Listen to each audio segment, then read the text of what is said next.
కుక్కల కన్నా దారుణంగా చూస్తుంది. కుక్కలకి ఇచ్చే వాల్యూ కూడా మాకు ఇస్తలేదు సార్. వాడితో ఎంత క్లోజ్గా మూవ్ అవుతారు మాతో కూడా అంత లేదు సార్.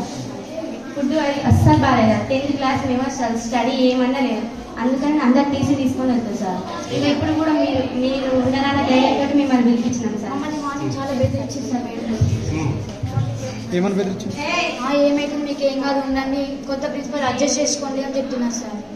స్టడీ బాగాలే, కర్రీల ఇది పురుగులు వచ్చిన. ఒక రోజు అయితే బోండాలు చిన్న చిన్న ఉన్నాయి బోండాలు. ఒక అక్కకైతే పెరుగు చట్నీ చేసిండు, అందులో అయితే ఇంతలా పురుగు వచ్చింది. పురుగులు వస్తున్నాయి. చూసాంలే. మేము 10th వాళ్ళకైతే ఇంతవరకు మొన్న ఫిజిక్స్ ఇంగ్లీష్ వచ్చి ఇంగ్లీష్ మీడియంకి ఎస్టర్డేకి టుడేకి టుమారోకి తేడా తెలియదు సార్. మళ్ళీ మ్యాథ్స్ మీడియం మాకు ఫస్ట్ నుంచి చెప్తారు. ఒక్క ముక్క కూడా ఎవరికి అర్థం కావట్లేదు. చెప్పాలంటే ఏంటి చెప్తే కూడా అసలు ఏం అర్థం కావట్లేదు సార్. చెప్తే ఏమంటారు చూద్దాం. మా ప్రాబ్లం ఏంటంటే మా సంజయ్ మేడం ఉన్నారు కదా, మాకు ఆ మేడం కాదు, ప్రిన్సిపల్ వద్దు. అదే రీజన్ ఏంది? అన్నిటికీ రూల్స్ పెడితే మేము ఎట్లుండాలి సార్? ఇక్కడ ప్రతి దానికి రూల్ అంటున్నారు. పడుకోవడానికి రూల్, తినడానికి అసలు మాకు తిండే మంచి పెట్టలేదు. ఫస్ట్ అది మెయిన్ ప్రాబ్లం.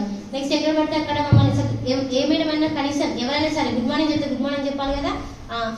షర్ట్ ఇట్లా మంచిగా అది ఏదో ఒకటి చూసి మమ్మల్ని తిట్టడం తప్పించి ఇంగ్లీష్ లో తిట్టడం. ఫస్ట్ వచ్చిన రోజైతే మనకి చాలా ఘోరంగా తిట్టినారు సార్. అసలు ఏంటమ్మా ఇదేనా మీకు చేసేది అని ప్రతిదానికి తిట్టడమే.